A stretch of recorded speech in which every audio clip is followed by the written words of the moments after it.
सरकारच्या चहापानावर विरोधकांचा बहिष्कार। विजय वडेट्टीवार यांची माहिती।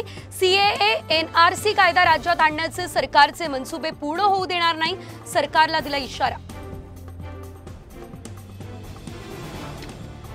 चेंबूरच्या महाविद्यालयात हिजाब बंदी कायम। एनजे आचार्य आणि डीके मराठे महाविद्यालयाच्या 9 विद्यार्थिनींची याचिका मुंबई उच्च न्यायालयाने फेटाळली। देशात फक्त संविधानाची दादागिरी चालेल, मुस्लिमांची संख्या वाढल्यामुळे त्यांची मागणीही वाढते। हिजाब बंदीबाबत मंगलप्रभात लोढा यांची प्रतिक्रिया।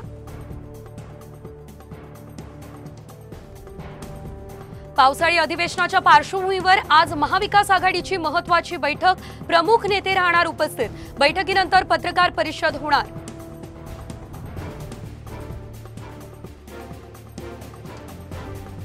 महालक्ष्मी रेसकोर्सची 120 एकर जागा अखेर मुंबई बीएमसी कडे। पालिकेच्या ताब्यात द्यायला राज्य सरकारची मंजुरी। हार्बर मार्गावरचा प्रवास आता अधिक वेगवान होणार। टिळकनगर ते पनवेल दरम्यान लोकलच्या वेगवाढीला मध्य रेल्वेची मंजुरी। सध्याच्या तुलनेत प्रवाशांचा वेळ वाचणार।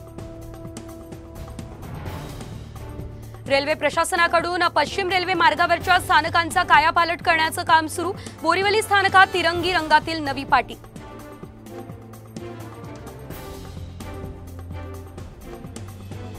पिंपरी चिंचवड महापालिकेने लावलेल्या कारंजाच्या पाण्याचा टाक्यांमध्येच डेंग्यूच्या अळ्या। महापालिका स्वतःच्याच संबंधित विभागावर कारवाई करणार का, याकडे लक्ष। नाशिकच्या कश्यपी धरणावर पाण्यासाठी स्थानिकांचं आंदोलन। गंगापूर धरणात सोडलेलं पाणी बंद करण्याची मागणी।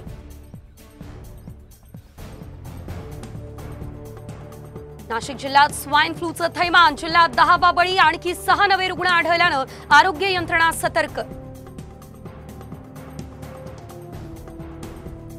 पुण्यात झिका व्हायरसचे 2 रुग्ण आढळल्याने चिंता वाढली। दोघांमध्ये ताप आणि अंगावर लाल चट्टे उठल्याची सौम्य लक्षणं। महापालिकेकडून उपाययोजना सुरू। राजश्री छत्रपती शाहू महाराज यांची आज 150वी जयंती। कोल्हापूर जिल्ह्यात विविध कार्यक्रमांचं आयोजन। शहरातील प्रमुख मार्गावरून निघाली भव्य रॅली। पुण्याला पाणी पुरवठा करणाऱ्या खडकवासला धरणात फक्त 3.58 टीएमसी पाणी शिल्लक। तर पालखी सोहळा मार्गस्थ झाल्यानंतर पाणी कपातीबाबत निर्णयाची शक्यता।